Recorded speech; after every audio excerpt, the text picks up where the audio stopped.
Assalamualaikum warahmatullahi ta'ala wabarakatuh. Alhamdulillah. Assalatu wassalamu ala rasulillah Sayyidina wa maulana Muhammad ibn Abdillah wa ala alihi wa ashabihi wa man tabi'ahudahu wa walah, amma ba'du. Para sahabat, para teman-teman yang dirahmati oleh Allah subhanahu wa ta'ala, Abu Bakar Abdul Karim bin Al-Mu'ti, begitu nama lengkap Khalifah ke-24 dinasti Abbasiyah. Beliau berkuasa dari tahun 974 Masehi sampai dengan 991 Masehi. Ya, cukup lama. Gelar yang disematkan padanya adalah Khalifah At-Ta'i Lillah. Bagaimana kisah khalifah yang diangkat saat berusia 43 tahun versi Imam Suyuti atau berusia 48 tahun versi Ibnu Katsir ini? Mari kita simak lanjutan ngaji sejarah para khalifah di dalam politik Islam. Saat itu kondisi negara masih belum banyak berubah. Pemerintahan sehari-hari masih dijalankan oleh Amirul Umara yang juga diberi gelar Sultan dan dikuasai oleh Bani Buwaihi. Bakhtiar atau yang bergelar Aizud Daulah melanjutkan posisinya. Bakhtiar ini kerjanya memang hanya berfoya-foya dengan dikelilingi perempuan dan minum minuman keras. Dikisahkan sebelumnya, Khalifah Al-Mu'ti terserang penyakit lumpuh dan tidak bisa bicara, atau dalam sekarang mungkin terkena stroke. Maka kepala rumah tangga istana atau yang biasa dikenal dengan istilah Al-Hajib yang bernama Sabutakin mengusulkan Al-Mu'ti diganti oleh anaknya, yaitu At-Ta'i. Khalifah At-Ta'i kemudian memberi Sabutakin panji kehormatan dan bahkan memberikannya posisi sultan dan memberinya pula gelar Nasirud Daulah. Kelihatannya sebagai khalifah baru, At-Ta'i Lillah ini tidak terlalu paham peta politik. Diberikannya posisi sultan dan panji kehormatan kepada Sabutakin membuat Bakhtiar atau Aizud Daulah ini marah. Sabutakin berasal dari Turki, sedangkan Aizud Daulah berasal dari Iran. Maka keduanya akhirnya bertempur, berebut pengaruh dan kuasa. Sabutakin berusaha melakukan negosiasi dengan menawarkan wilayah sebelah selatan Irak kepada Aizud Daulah. Sementara Sabutakin tetap mengendalikan Baghdad. Tawaran itu ditolak mentah-mentah. Maka terjadilah pertempuran kedua panglima itu di daerah Wasit. Sabutakin memanggil sekutunya para militer Turki. Harap diingat bahwa sebelum kekhalifahan dikontrol oleh Bani Buwaihi pada masa Al-Mu'tasim, Khalifah ke-8 Abbasiyah, sampai periode Al-Mu'tamid, Khalifah ke-15 Abbasiyah, militer Turki sangat berkuasa penuh. Ini peluang militer Turki untuk kembali berkuasa. Di samping itu, Sabutakin ini bermazhab Sunni. Pada titik ini, kita melihat potensi konflik yang bisa sangat meluas, yaitu melibatkan unsur etnik antara Iran versus Turki dan juga pengaruh-pengaruh politik aliran Sunni versus Syiah. Sabutakin Sunni dan Aizud Daulah ini Syiah. Lalu bagaimana respon Aizud Daulah atau Bakhtiar ini dari golongan Bani Buwaihi? Aizud Daulah tidak tinggal diam. Dia meminta bantuan kepada Adud Daulah yang merupakan sepupunya.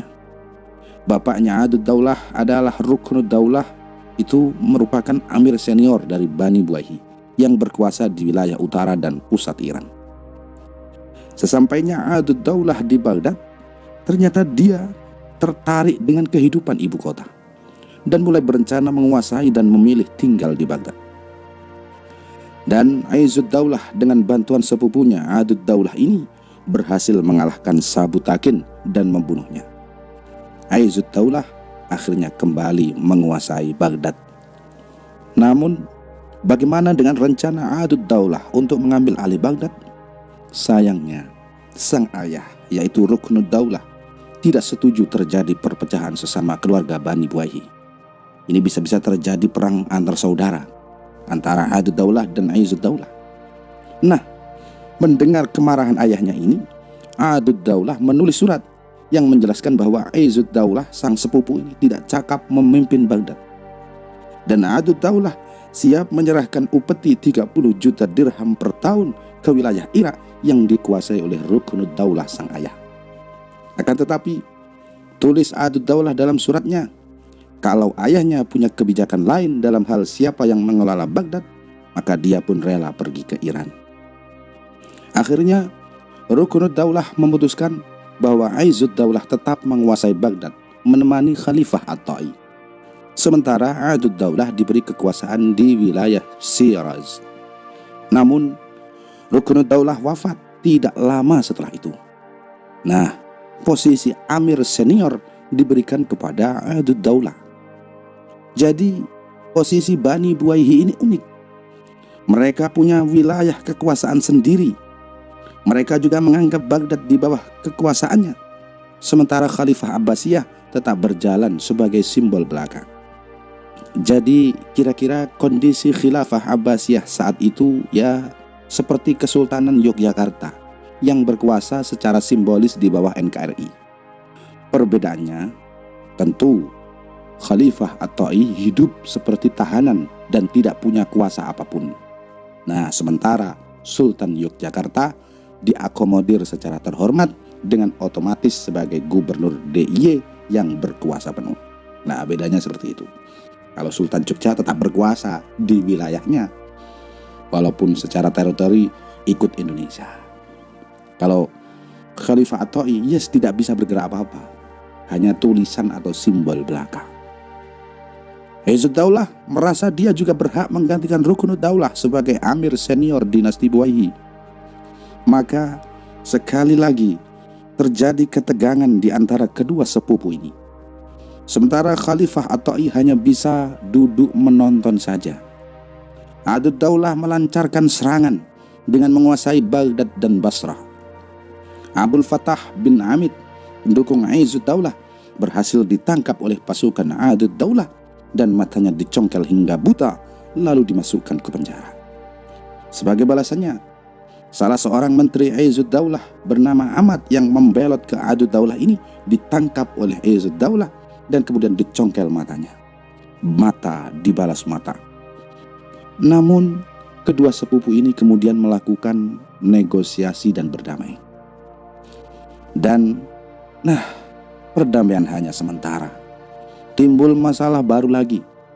Imam Suyuti menceritakan bahwa seorang budak Turki milik Aizud Daulah ditawan oleh Adud Daulah.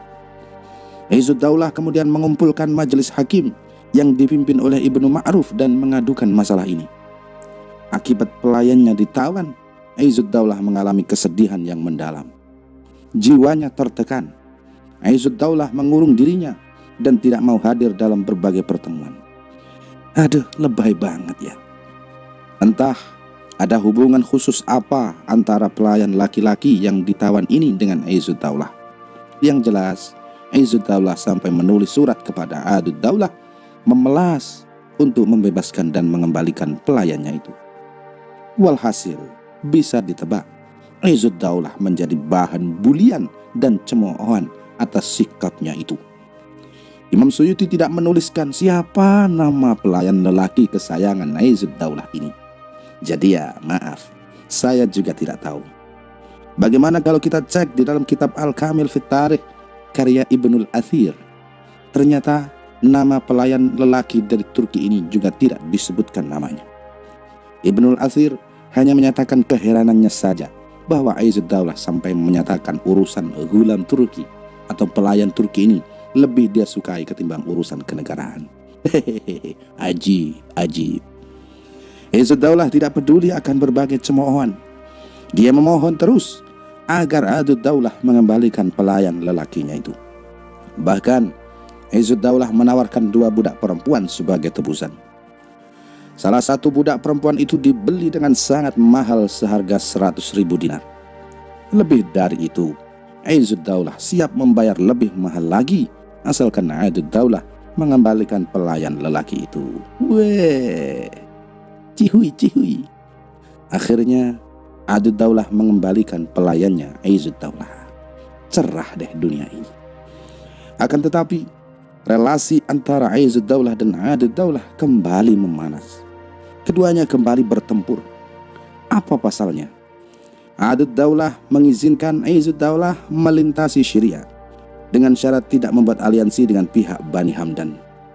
Dikisahkan sebelumnya bagaimana pengaruh Bani Hamdan dalam konflik kekuasaan di masa Khalifah Ar-Radi, Khalifah Al-Muttaqi, dan Khalifah Al-Mustakfi.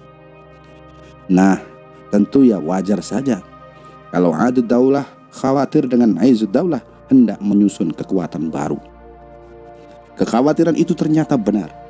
Izzuddaulah ternyata menjalin kontak dan beraliansi dengan Bani Hamdan.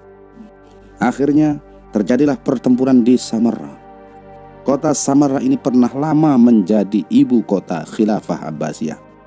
Makanya kota ini menjadi salah satu kota penting untuk diperebutkan. Pasukan Izzuddaulah dan Hamdan bisa dikalahkan oleh Izzuddaulah. Bahkan Izzuddaulah berhasil ditawan. Dan seperti dicatat oleh Imam Suyuti di dalam kitabnya Tarikhul Khulafa, Izzuddaulah pun dibunuh. Setelah itu Izzuddaulah menguasai Baghdad. Dia diberi gelar sultan dan diarak berkeliling kota memakai mahkota dan membawa dua bendera warna perak dan warna emas. Yang pertama, tanda kekuasaan sebagai gubernur, dan yang kedua, tanda sebagai putra mahkota. Bukan itu saja, setiap subuh, maghrib, dan isya ditabuh genderang di depan rumah Izzuddaulah. Namanya juga disebutkan dalam setiap khutbah Jumat. Gelarnya pun bertambah, yaitu Tajul Millah. Khalifah At-Ta'i tidak bisa menolak dan selalu menyetujui kehendak Izzuddaulah. Imam Suyuti mengatakan, simaklah bahasan ini. At-Ta'i adalah seorang khalifah yang sangat lemah, yang tidak pernah dialami oleh pemerintahan sebelumnya. Dia telah memberikan kekuasaan yang begitu besar kepada Izzuddaulah yang tak dimiliki oleh seorang sultan sebelumnya. Bahkan kalau Izzuddaulah kembali ke Baghdad dari perjalanannya, Khalifah At-Ta'i lah yang akan menemui dan menyambutnya. Sang khalifah berkata, saya akan serahkan semua beban yang Allah berikan kepada saya dalam memimpin wilayah barat dan timur kepadamu. Semua administrasi pemerintahan saya serahkan. Hanya hal-hal yang sangat khusus saja yang masih menjadi wewenangku. Maka embanlah tugas itu. Izzuddaulah kemudian meninggal pada tahun 983 Masehi. Posisinya digantikan oleh anaknya, yaitu Syamsuddaulah, yang kemudian diberi gelar Syamsul Millah.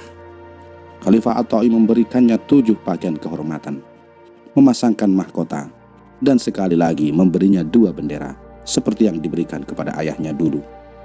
Sayangnya, Syamsu ini tidak mewarisi kualitas ayahnya.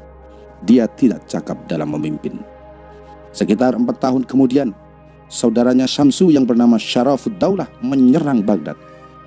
Tentara berpihak kepada Syaraf. At-Ta'i pun mengikuti siapa yang menang di antara keduanya. Ketika Syaraf yang menang, maka At-Ta'i memberikan kehormatan dan posisi sultan kepada Syarafuddaulah. Berikutnya, 3 tahun kemudian Syarafuddaulah meninggal dunia. Posisinya digantikan adiknya yang bernama Abu Nasr. Gelarnya Bahauddaulah. Begitulah, bukan hanya posisi khalifah yang dikuasakan turun-temurun dalam keluarga Abbasiyah, posisi Amirul Umara atau sultan sebagai pihak yang menjalankan roda pemerintahan sehari-hari juga diperebutkan dan dikuasakan turun-temurun dalam keluarga Buwaihi. Jangan tanya di mana suara rakyat saat itu, nggak ngefek sama sekali, tak iya. Akhirnya 2 tahun setelah itu, Bahauddaulah menangkap Khalifah At-Ta'i karena marah mendengar khalifah berani memenjarakan kawan dekatnya Bahauddaulah. At-Ta'i disekap dalam sebuah ruangan. Baha pun menulis surat meminta At-Ta'i mengundurkan diri. Maka berakhirlah kekuasaan At-Ta'i. Siapa yang lalu akan menggantikannya? Ibnu Katsir di dalam Al-Bidayah wan Nihayah tidak banyak menceritakan mengenai Khalifah At-Ta'i. yang banyak dibahas dalam kitab tarikh justru soal Aizud Daulah dan Adud Daulah seperti yang kita sebutkan di atas. Ini saja menunjukkan betapa tidak pentingnya posisi khalifah di masa itu. Bahkan Buya Hamka menolak menceritakan kisah lanjutan 15 khalifah terakhir Abbasiyah dan lompat langsung membahas khalifah terakhirnya saja, yaitu Al-Mu'tasim. Bagaimana dengan ngaji kita? Mau lanjut atau stop saja? Lanjut saja ya. Yang penting ngaji. Wallahu a'lam bishawab. Wassalamualaikum warahmatullahi wabarakatuh.